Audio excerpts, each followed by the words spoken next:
You know that feeling when you're walking in the woods, maybe a little further off the path than usual, and the air just sort of shifts? Oh, yeah, like it gets incredibly quiet. Exactly. And you feel this unexplained energy, like the forest is suddenly, paying attention to you. I know exactly what you mean.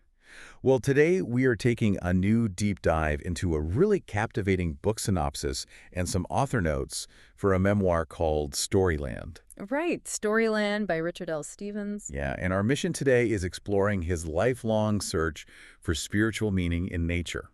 It traces this wild path from a quiet childhood, straight through the chaos of war, and finally to peace. So, okay, let's unpack this.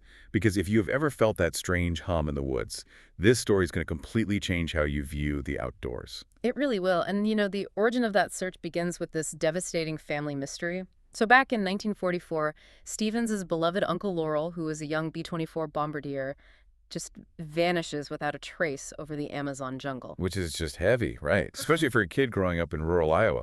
Oh, absolutely.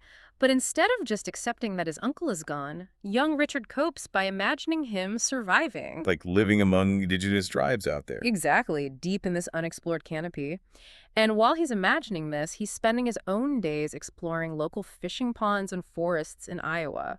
It really nurtures this deep obsession with the wilderness and hidden worlds. It is like he develops a compass permanently calibrated toward the unknown.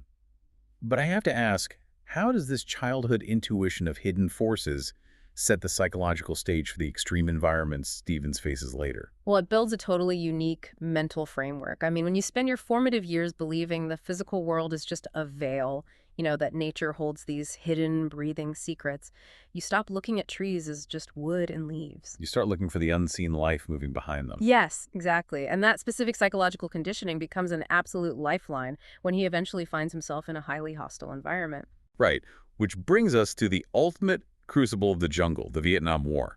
So Stevens ends up on these incredibly dangerous recon missions along the Ho Chi Minh Trail. And the dense jungle there transforms from like a childhood playground into this terrifying living presence. Now, I have to push back here. We usually view nature as a peaceful escape, right? But here it is, a deadly, terrifying war zone.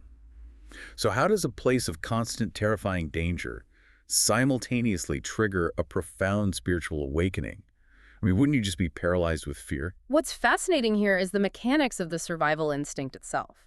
In ordinary life, our senses filter out like 99% of the environment. Sure, just to avoid sensory overload. Right, but on a recon mission in a hostile jungle, your biological survival demands this extreme sensory overdrive. Adrenaline forces you to notice every snapped twig. Every sudden silence the bird calls it. Exactly. You aren't just walking through the jungle anymore. The boundary between you and the environment collapses. Wow, so you literally merge with it to survive. You do. And that total forced presence is remarkably close to a deep meditative state. That is wild. And if the threat of death shatters that barrier between you and the unseen world, I guess it doesn't just reappear when the war ends. It doesn't. And that explains why, after Vietnam, he goes on this 18-month global trek. Right, surviving Afghanistan, witnessing rituals in Bali, basically searching for the world's memory, seeking places where the veil between the physical and spiritual is naturally thin. Until he eventually settles in Hawaii. He takes on this fascinating role as a trail hunter for the State Division of Forestry and Wildlife. Hiking these remote, unforgiving lava fields to find forgotten native Hawaiian pathways, right. Searching for the spiritual memory of the land.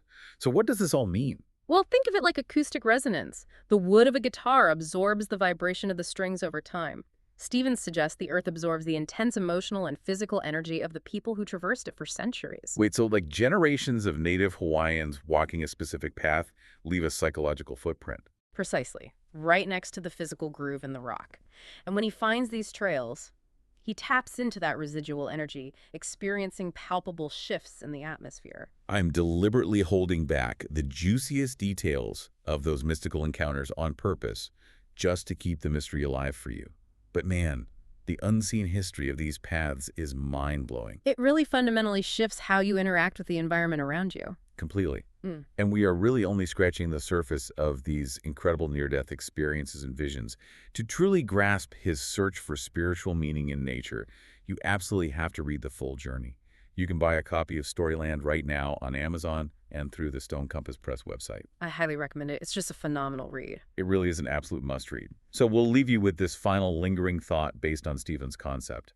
If the Earth truly retains a spiritual memory of everything that happens on it, what is the ground beneath your feet right now remembering about you?